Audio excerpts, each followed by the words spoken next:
Welcome to the Kenya to Canada podcast. On today's episode, we have our usual guest. I'm going to let her introduce herself. Hello, everyone. So glad to be back. My name is Trina, for those of you who are new to the channel.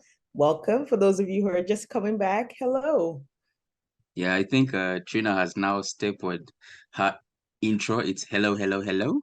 Every single time I'm editing, that's that part comes through.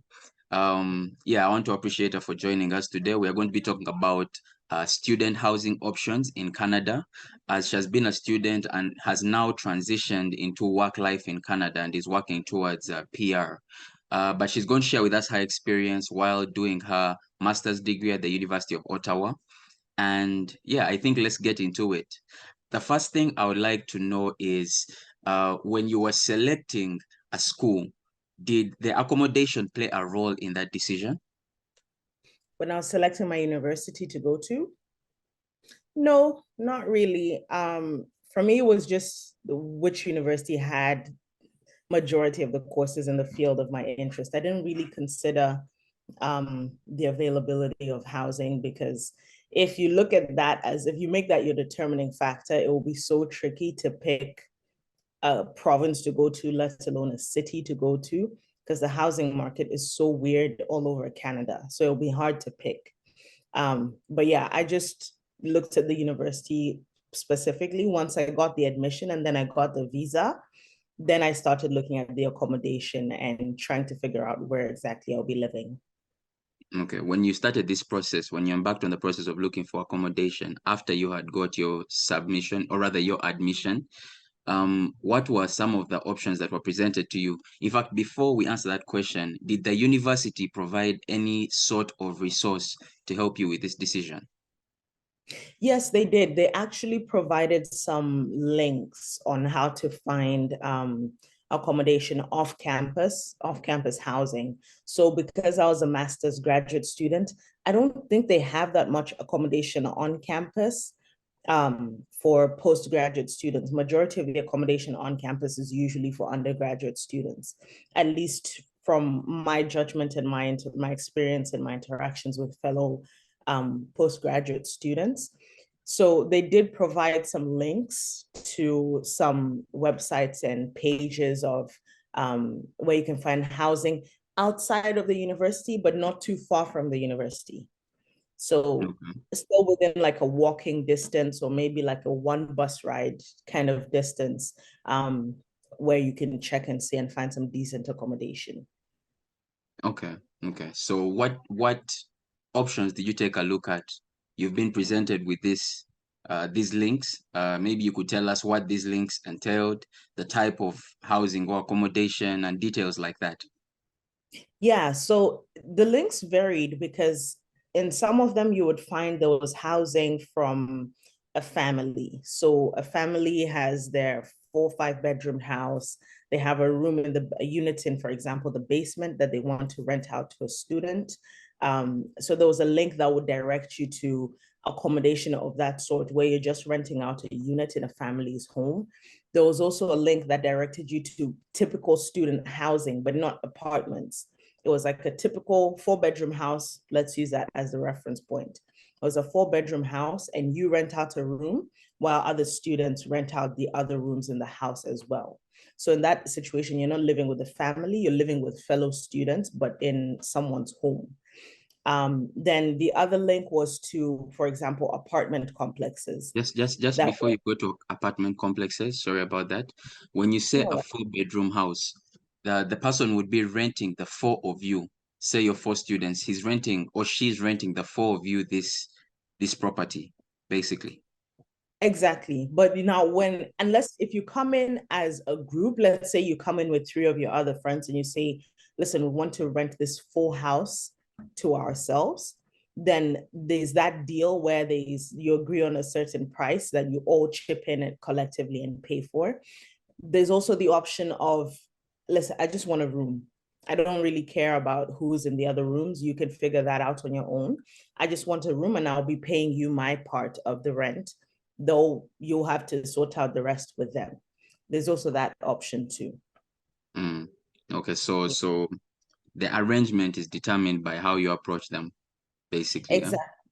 Exactly. Okay. But for most international students that are coming here, you find that you're not coming with your friends per se. You're coming most of the time alone. So Mm, you're starting from scratch. So you find most people will just be renting out the room. And mm. then as the years or the months go on, they then figure out how to rent places with their friends, for example, once they've made friends. Okay. And just now to continue, because I'd stopped you in your tracks to talk about the four-bedroom house, that example. Now you're about to tell us about apartment complexes. Yes. So you also have apartment complexes that are typical apartments. So it might be two, three bedrooms. Some of the apartment complexes are not dedicated student residences, but the people that own the apartments are willing to rent out to students. So they're not just looking for young professionals, they're open to having students living in their apartments. So in that situation, you'll be renting out a room or their full apartment, and then you can sublease with other people. But then there's also the final option, which I opted for, which is a specifically designated student apartment. So it's not run by the university, but it's run by an external company that has constructed the apartments in a way that is favorable for students. So they would have music rooms, they would have art rooms, they would have a gym, they would have study pods where every single floor had like at least one massive room full of study tables and study desks and couches and group discussion areas to facilitate the student life a bit better. So that's the one that I opted for, but it's not many accommodations that you'll find have that arrangement. Okay.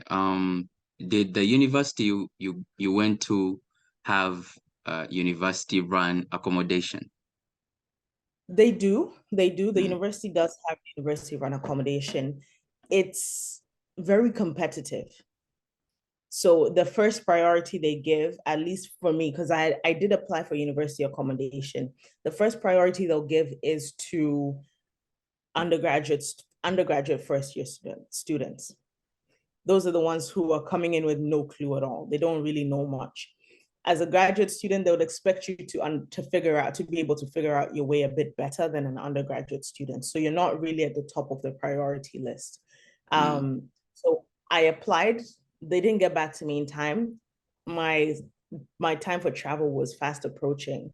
So I just looked at the external sources and got something within 2, 3 days, made the payment, and then had that reserved. mm. So when they got back to you, it was a positive. Was it a positive feedback?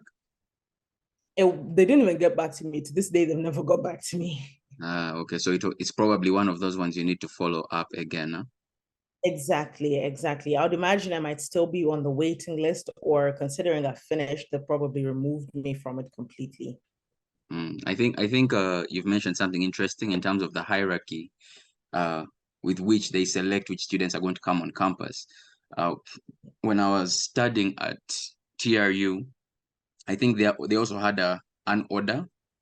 I don't know if it was undergrad that came first, but I know some priority was given to international students. So they could also have people who are Canadian on campus, but then they weren't the priority because, I mean, these are people at home. So I feel the same assumption maybe could be passed on to them that they would probably be able to figure their way out around. So I want us to talk about a bit like the pricing. You told us the option you chose was an apartment option, but that is run by an external entity that's not the university, right? Yes, that's correct. Yeah, so tell us more about that. So the the higher you go in terms of the type of accommodation you're looking for, obviously the higher the price will be getting. So if you're looking for a room in a family's home, you'd be looking at a bit lower on the price range. So you're looking at maybe $800 per per month. It just doesn't include meals and groceries and stuff like that. You'd have to cater for those separately. The same price range, the four-bedroom house where you're renting out a room with other students, it's also around that same price range. So you're looking between maybe 650 to about 900, give or take a couple of dollars, but it's within the same price range.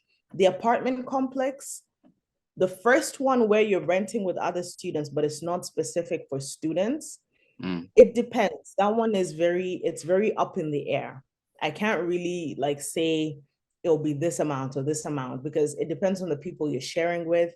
Another thing to factor in is the type of room you're getting. If you're getting the master bedroom, you're definitely going to be paying a lot more than people who are just getting the other bedrooms in in the complex. But if I'm mm. to estimate, I would say with that one, you're looking at about $1,000, Oh, that's per give person. per person. Yeah. It Okay. depends on whether you're renting. If you're renting a 2 bedroom, it might be like 900 to 1,000.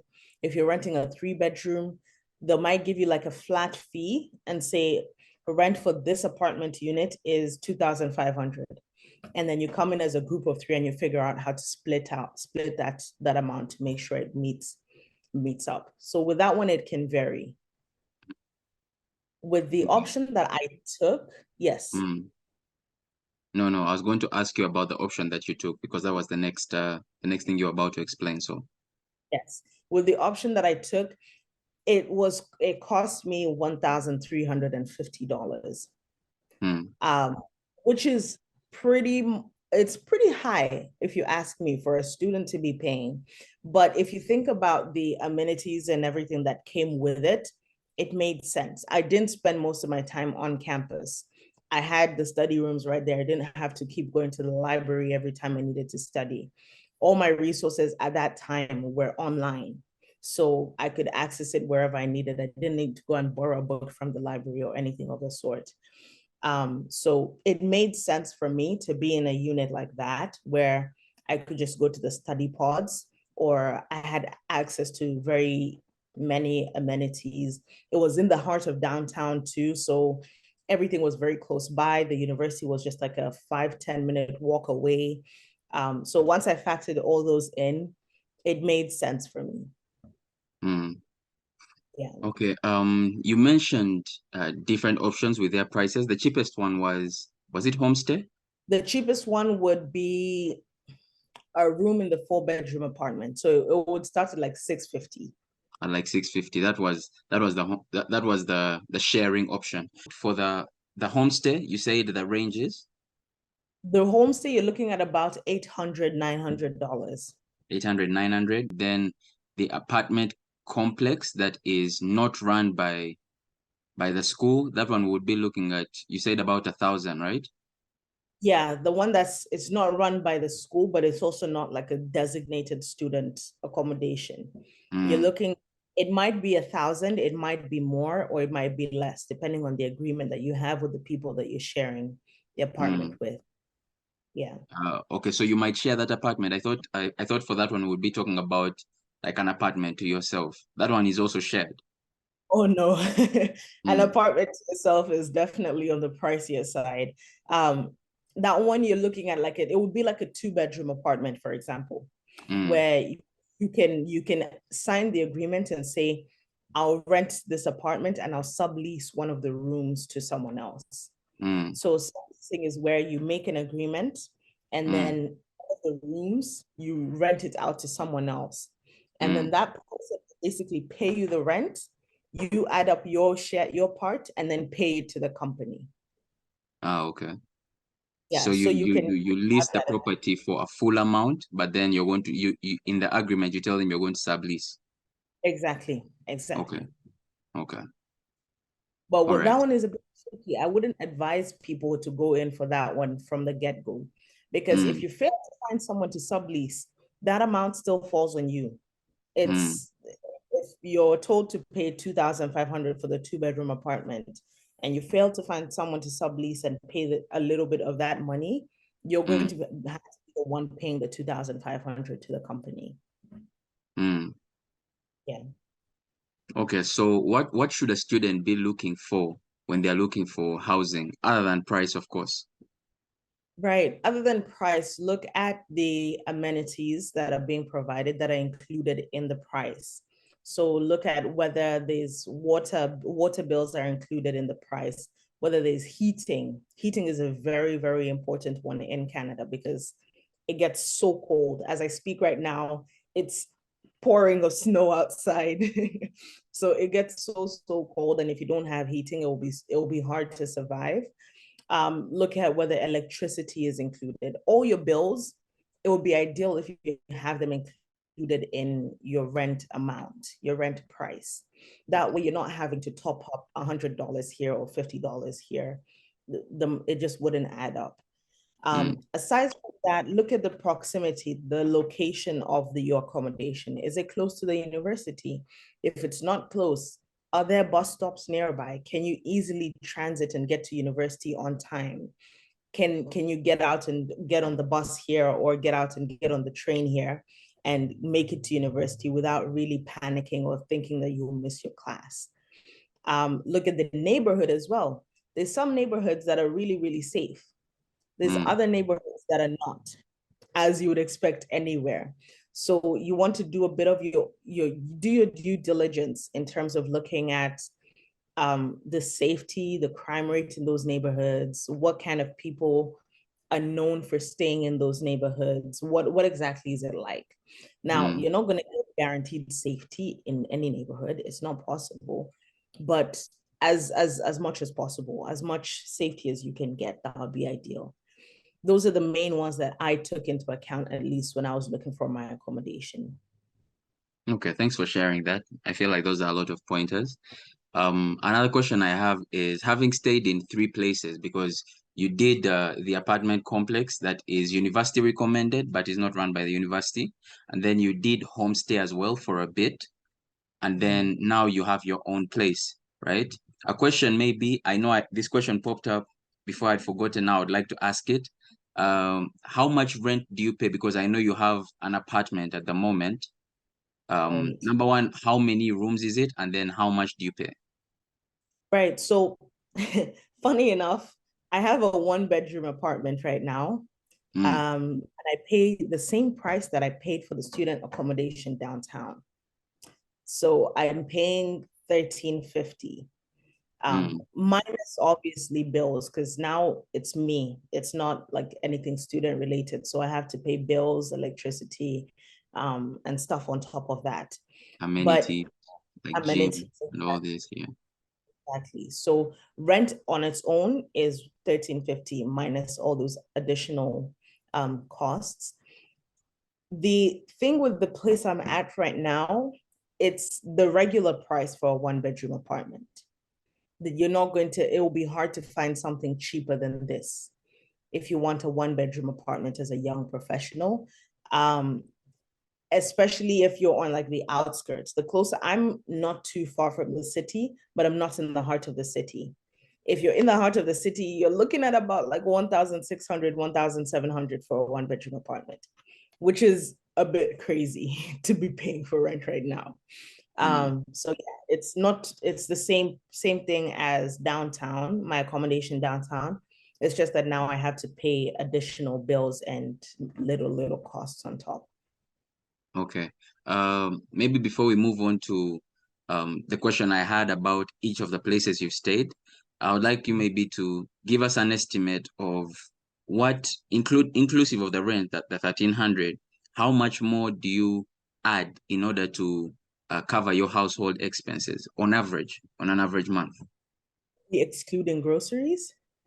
Including, oh, okay, let me see. Yeah, let's exclude groceries. Let's put in things like electricity, like water, internet. Right. Yeah, those are the top three, I feel. Yeah. I thankfully don't pay for water. So water is included in my rent. I don't pay for heating. Heating is included in my rent. So I just pay for electricity and internet. And each of those I top up $100. So Oh, my total cost will come to about 1,550, maybe 1,600, give or take. no, It, okay. it depends on my usage at that time. Mm, Yeah, but 1,550, 1,600 is what I end up paying finally. But if you go downtown, for example, you'll be paying 1,600 rent only, or rent and heating. Once you add electricity and internet, sometimes you'll have internet included. Once you add those, you're creeping closer to $2,000. Yeah.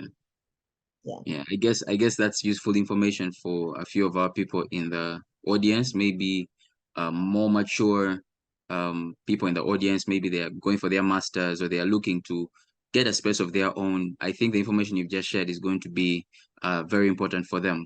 So now to talk about the other options, the three places that you've stayed. Of course, I don't even want to include the place you're staying right now, because definitely I feel like having that freedom, a place to yourself, is the ultimate. But between the homestay and the the accommodation that is school recommended, which one was your favorite? And then maybe you could give us a few pros and cons of each one as well. My preference was definitely the apartment complex downtown in comparison to the homestay. With the homestay, you're going into someone's home. You're going in with loads of rules and restrictions already set in place. You're going into a space where you're very limited in terms of the rules that you can set in place. So, for example, where I stayed, it was an amazing family but they had children.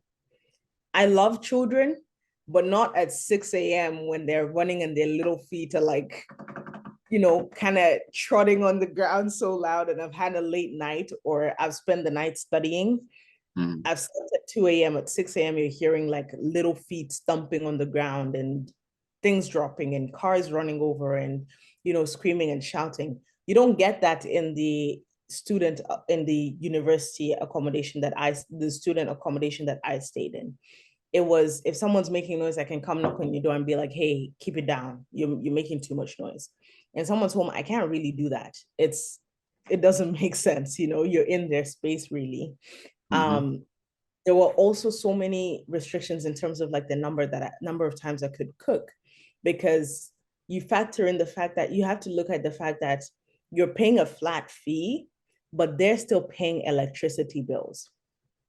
So if the more times I cook, the higher the electricity bill is going to go. And they didn't want the electricity bill to go high. mm, So there were loads of restrictions put in place for the number of times I could cook, the number of times I could do laundry with their laundry machine. They're mm, doing laundry 7 times a week. I have to find myself a slot in there to do my laundry, and I can only do it once a week. In the apartment complex, I didn't have this. If I wanted to go do laundry, I can go do laundry whenever I want. If I want to cook, it's already included in the bill. I can go do it whenever I want. This is a company that is dealing with the electricity bill. They'll figure it out. They're charging me a high price anyway, so they'll be able to figure it out. It's not coming out of pocket. It's coming out of communal rent payment from a big group of students. mm. Um, yeah, that was my preference, and those are the reasons why I prefer the student accommodation. Now, I will say those student accommodation, you do sometimes deal with loud music being played, loud students, it comes with its downside, but with that, you can always just tell them, hey, be quiet. And they're students, they'll understand. They'll be silent. You don't feel confined to being silent in that moment. Though that's just my 2 cents though. I do know people who have preferred living in a family home. It depends on the type of family. Sometimes you might just be with a single person. Mm. They'll definitely be more quiet. They're not going to be making as much noise. Or you might be living with a couple that just don't have children, or a couple that has older children. It varies. That was just based on my experience in the household that I moved into. Mm. With a student accommodation, I think that is just representative of what you can get for 1,350 Canadian, right? In comparison to what you are doing with the homestay, which is about $800, you said, right? Exactly. Yeah, that's what you were doing. Yes. Okay, so with the homestay, because I know it will be either for people that are coming that side and they're thinking, okay, I have a small budget. It's going to be either the homestay option or you're going to be sharing with someone, right? Mhm. So with the homestay option, does the university provide contacts to these people? or is there a resource that you go to in order to find people that are providing this? The university doesn't provide homes, like the names of people who are renting out their homes. It will provide, for example, a link to a website where people are posting that they have this room available in the apartment. Alternatively, you can look at Facebook Marketplace. Facebook Marketplace is a great place to find different things. You have to be careful of scammers, obviously, but do your due diligence in digging in, and you'd find some reasonably priced accommodation on there as well. So if you don't find anything on the university link, that's a good backup or fallback option. Okay. And outside the university providing these links, is there another resource, or that's all that you're aware of? You can go onto Google. Once you go into Google and search, for example, student housing in whatever city you're in, loads of apartments and accommodations will pop up, loads of websites will pop up. So you can just filter through, scan and filter through those to see which one meets what your needs and what you want for your accommodation. So Mm. that's another backup option. I have friends who found accommodation that way. Just went on Google and searched up student housing in Ottawa, came up with a couple of apartment complexes, and dug in and found what they needed to find, and then sent in their application for that accommodation. I think this has been a very comprehensive episode in terms of figures provided, in terms of details, because you've had experience in about three of the four options of housing that have been shared in this video. Probably I can implore someone that's watching, maybe if you're already in Canada and you know of other housing options, you can drop it in the comments. We would like to learn from you as well. Maybe as a parting word, I don't know what Trina could tell us if she has something to tell us. Yeah, just be open-minded. Be open-minded and do your due diligence in terms of searching for what you're looking, in terms of searching for accommodation. If you're looking to live in someone's house, do your due diligence. Search into the person, look at their Facebook page, for example, if they have a Facebook page, look at what their lifestyle is like. Do they have pets? Do they not? Do they want pets? Can you have pets in the house? Can you drink? Can you smoke? Do they drink? Do they smoke? Look into all of that before you go in, because when you're signing the contract, most of the contracts here will be 1 year.